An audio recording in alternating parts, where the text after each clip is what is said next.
Send it. Are we going? We're fresh. We're live. Seminar here at Ambleside Beach. We decided to have a little quick dip after a meditation, and then spontaneously said we're gonna record something. So we got. What are we recording? I spilled my tea.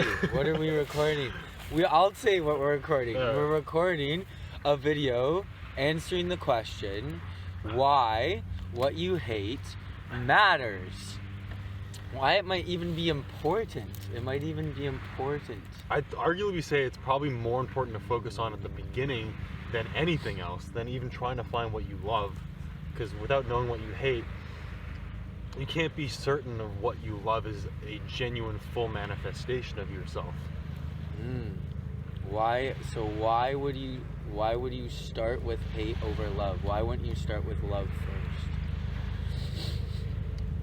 If you don't understand what you hate, you don't understand yourself, so you don't know what's motivating your love. And what could be motivating your interest and your love for things is your shadow self, your disingenuine interest in controlling the world to make it into something that you want, rather than it being an expression of love. Yeah. I vibe with that hard, because when I hate something, there's no doubting it. There's no doubting it. Look, there's crows eating your shit. It's good. It's good. They're trying to eat the freaking. They're trying to eat my bathing suit. suit. They're trying to eat the bathing. That's Look amazing. at it go. Look at them go. You like that tasty underwear, do you? Yeah. All right. Yeah, let's watch it. Maybe he'll take it away. This will be a great video. So, but to come back to hating, I do think when you hate something, it is undeniable. Love's a much more difficult emotion or even feeling to navigate, and it may be more complex. But when I hate something, like there's no part of me doubting that. Oh my God, it's clear. Like every part of my being wants to destroy, annihilate even, like whatever's in front of me. That's the thing, is I think love is so nuanced too. Like a lot of ancient cultures had multiple words for the different varying levels of love, but there's always been, without fail, usually one or two words that express hate, because it's such a clear-cutting emotion. It's like the edge of a knife, you know? It goes to the point. Yeah.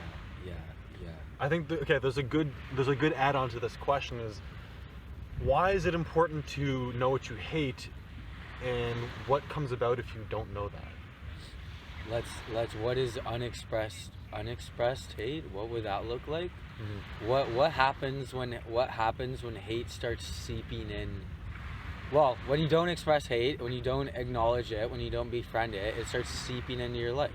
It starts be like a shadow. It's always with you, and it can be just taking over things when you're not even realizing it. And as we were discussing earlier, the worst manifestation of hate, when it's disowned, is when it's directed towards yourself.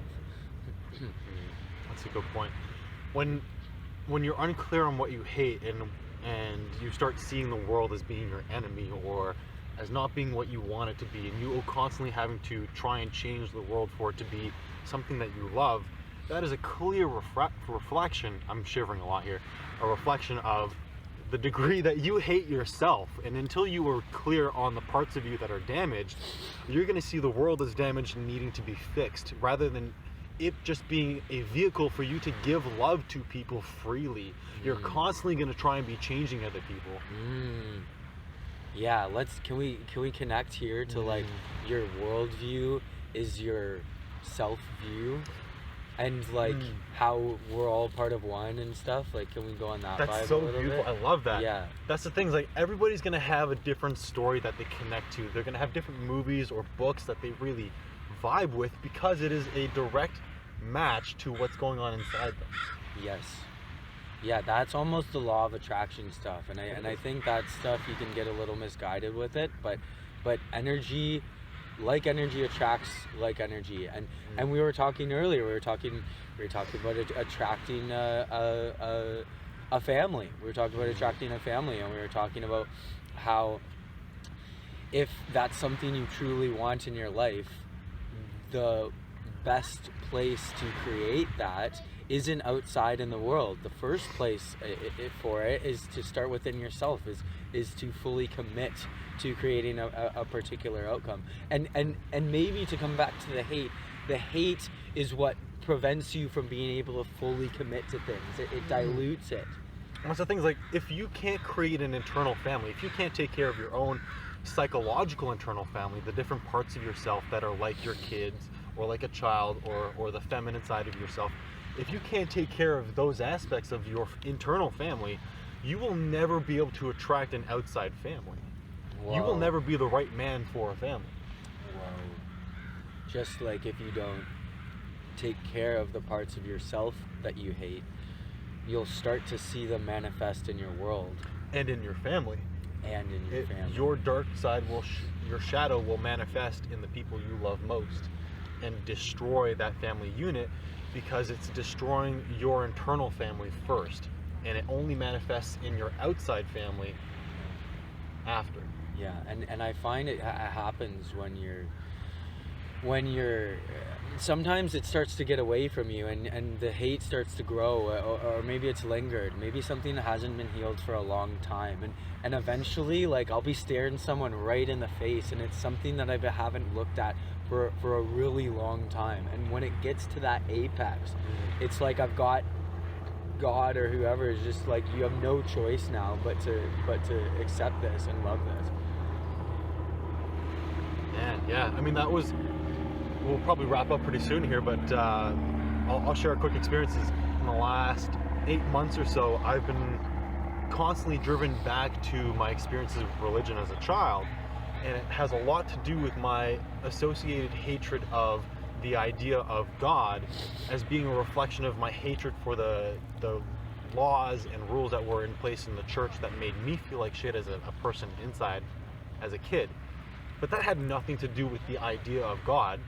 And that idea of God, whether real outside, is also an idea that is real inside. If I hate that idea, there's a part of myself that I hate. So this attraction in my life is forcing me to go back to look at that part of myself that I'm hating, that God part of me that I hate, and it keeps fucking coming back. Yeah, isn't that a beautiful thing, how like reality and life is designed like that, like to teach you exactly what you need to know, usually just ahead of the pace that you would feel comfortable with.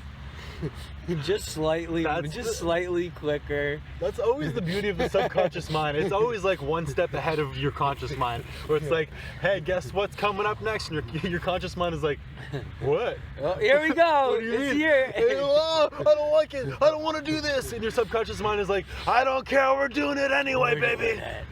We're doing it. We're doing it. So that, my friends and family out there, is why what you hate matters. And why what you hate is at the root of what you can and cannot love.